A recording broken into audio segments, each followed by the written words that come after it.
Social मीडियावर viral झालेला तो पोलीस ठाण्यातला राडा आपण सर्वांनीच पाहिला असेल, बरोबर? आजच्या या विश्लेषणात आपण या संघर्षाचे नेमके पदर उलगडणार आहोत. इथे एकीकडे आहे कायद्याची भाषा आणि दुसरीकडे आहे शेतकऱ्यांचा आक्रोश. समोर आलेले दावे, आरोप प्रत्यारोप आणि त्यामागची खरी कायदेशीर प्रक्रिया आपण पुराव्यांच्या आधारे समजून घेऊया. चला तर मग थेट सुरू करूया. तुम्हाला जर गोळ्याच घालायच्या असतील तर छातीवर घाला. आता विचार करा, हे वाक्य किती अस्वस्थ करणारं आहे. शेतकरी कार्यकर्ते रविराज साबळे यांचे हे थेट आणि अत्यंत भावनिक शब्द आहेत. हे ऐकल्यावरच आपल्याला या प्रकरणातील तणावाची आणि निराशेची तीव्रता जाणवते. हा काही रोजचा साधा संवाद नाहीये. यात राग आहे, हतबलता आहे आणि व्यवस्थेला दिलेले एक थेट आवाहन आहे. या एकाच वाक्यावरून आपल्याला या संघर्षाची खोली लक्षात येते. भाग 1. पोलीस ठाण्यातील आमने-सामने संघर्ष. तर आता आपण ह्याच्यात थोडं खोलात जाऊया आणि या वादाचे मुख्य धागे वेगळे करूया. इथे प्रामुख्याने 2 अगदी वेगळे मुद्दे एकमेकांत गुंतले गेले आहेत. मुद्दा अ, जो स्वतः साबळे यांच्यावर दाखल झालेले गुन्हे आणि त्यांना आलेली नोटीस याबद्दल आहे, आणि दुसरा आहे मुद्दा ब, जो शेतकऱ्यांनी बाबू बोत्रे नावाच्या व्यक्तीविरुद्ध दिलेला तक्रार अर्ज आहे. आता गंमत बघा, कार्यकर्ते हे दोन्ही मुद्दे एकाच पारड्यात तोलण्याचा प्रयत्न करत आहेत. पण पोलीस अधिकारी मात्र हे दोन्ही विषय कायद्यानुसार कसे पूर्णपणे स्वतंत्र आहेत हे समजावून सांगण्याचा प्रयत्न करत आहेत. भाग 2. जलद गतीने दाखल झालेले गुन्हे विरुद्ध प्रलंबित तक्रारी. इथे सर्वात लक्षवेधी आणि धक्कादायक गोष्ट म्हणजे हा आकडा 17. साबळे यांचा असा दावा आहे की त्यांच्यावर अगदी अल्पावधीतच 12 वेगवेगळ्या ठिकाणी तब्बल 17 FIR म्हणजेच गुन्हे दाखल करण्यात आले आहेत. 17 गुन्हे हा आकडा खरंच खूप मोठा आहे. आणि कार्यकर्त्यांच्या मते ही अतितत्परता फक्त त्यांच्यावर कारवाई करण्यासाठीच दाखवली गेली आहे. पण आता जरा दुसरी बाजू बघा. याच तत्परतेची तुलना ते एका वेगळ्या घटनेशी करतात. कार्यकर्त्यांचा मुख्य संताप या गोष्टीवर आहे की शेतकऱ्यांनी 2 दिवसांपूर्वी बाबू बोत्रे यांच्या विरोधात जी तक्रार दाखल केली होती ना, त्यावर अद्याप शून्य कारवाई झाली आहे. एका बाजूला 17 गुन्हे आणि दुसऱ्या बाजूला शून्य कारवाई. हा तोच विरोधाभास आहे ज्यामुळे या चर्चेत इतका मोठा तणाव निर्माण झालाय. भाग 3. कायदेशीर आरोपांवर प्रश्नचिन्ह. आता कायद्याची भाषा तशी थोडी क्लिष्टच असते, बरोबर? म्हणून ती आपण थोडी सोपी करूया. साबळे यांच्यावर IT ॲक्ट कलम 67 अंतर्गत गुन्हा नोंदवण्यात आला आहे. आता हे कलम नेमकं आहे तरी काय?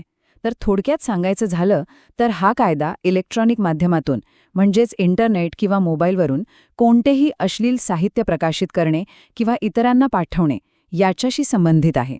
आणि हो, कायद्याच्या नजरेत हा अत्यंत गंभीर स्वरूपाचा गुन्हा मानला जातो. पण साबळे यांनी हे आरोप पूर्णपणे फेटाळून लावले आहेत. एका बाजूला त्यांच्यावर IT ॲक्ट 67 आणि धार्मिक भावना दुखावल्याचा गंभीर आरोप आहे, तर दुसरीकडे त्यांचा बचाव असा आहे की त्यांनी कोणतेही अश्लील व्हिडिओ बनवलेले नाहीत किंवा कोणत्याही धर्मावर आणि जातीवर काहीही भाष्य केलेले नाही. मग त्यांचा थेट प्रश्न असा आहे की जो गुन्हा मी केलाच नाही त्याची शिक्षा मी का भोगायची? आता हे लक्षात घेणं खूप महत्त्वाचं आहे की इथे आपण अगदी तटस्थपणे दोन्ही बाजू मांडत आहोत. आणि हे अतिशय उत्तम प्रकारे स्पष्ट करतं की प्रत्येक नाण्याला 2 बाजू असतातच. चला वळूया पुढच्या भागाकडे. भाग 4. कायदेशीर प्रक्रियेचा बचाव म्हणजेच पोलिसांची बाजू. या संपूर्ण वादात पोलीस अधिकाऱ्याने अत्यंत स्पष्ट आणि ठाम शब्दांत एकच गोष्ट वारंवार सांगितली, ती म्हणजे 2 गोष्टी एकत्र करू नका. त्यांच्या मते साबळे यांच्यावरील गुन्हे आणि त्यांची वैयक्तिक चौकशी हा एक वेगळा भाग आहे आणि शेतकऱ्यांच्या मागण्या हा पूर्णपणे वेगळा विषय आहे.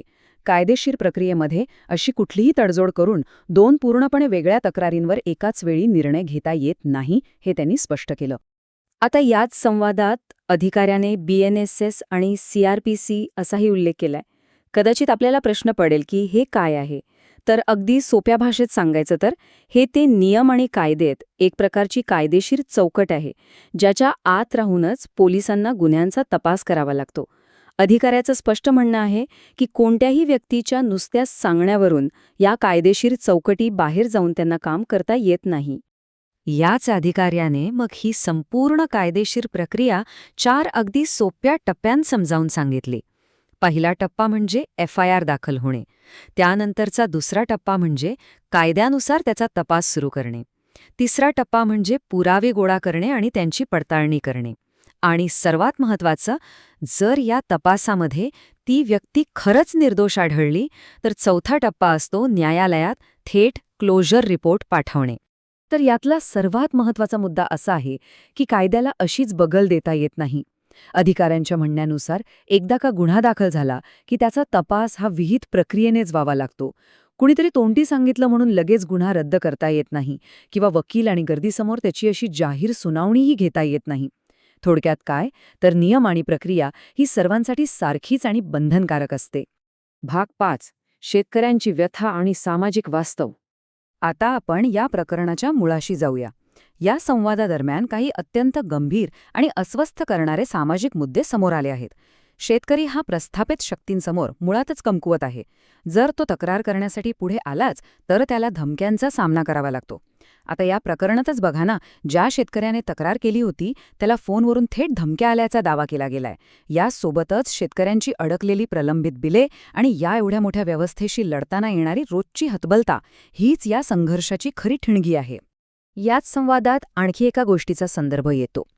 8 जुलै रोजी दिलेल्या एका जुन्या तक्रारीबाबत पोलिसांनी असं सांगितलं की ती तक्रार लेखी उत्तर देऊन कधीच बंद करण्यात आली आहे. पण धक्कादायक बाब म्हणजे तक्रारदारांपर्यंत ही माहिती पोहोचलीच नसल्याचा दावा कार्यकर्त्यांनी केलाय. म्हणजेच प्रशासकीय कामकाज आणि सामान्य नागरिकांपर्यंत पोहोचणारी माहिती या दोन्हीमध्ये किती मोठी तफावत आणि संवादहीनता आहे हेच यातून अगदी स्पष्टपणे दिसून येतं. तर या सगळ्या सविस्तर विश्लेषणातून आपण आता एका अत्यंत महत्त्वाच्या वळणावर येऊन पोचलो आहोत. एका बाजूला आहे नियमांची काटेकोर अंमलबजावणी आणि दुसऱ्या बाजूला आहे न्यायाच्या प्रतीक्षेत असणारा एक हतबल सामान्य माणूस. आता विचार करण्यासारखी गोष्ट ही आहे की जेव्हा कायदेशीर प्रक्रिया वेगवेगळ्या प्रकरणांमध्ये वेगवेगळ्या वेगाने चालते तेव्हा खरोखरच ही व्यवस्था नियमांनुसार योग्य काम करत असते की कुठेतरी ती सामान्य नागरिकाला न्याय देण्यात अपयशी ठरत असते? हा प्रश्न नक्कीच आपल्याला अंतर्मुख करणारा आहे. आजच्या या विश्लेषणात आपण इथेच थांबूया. या विषयाची गुंतागुंत आपल्याला नक्कीच समजली असेल अशी आशा आहे.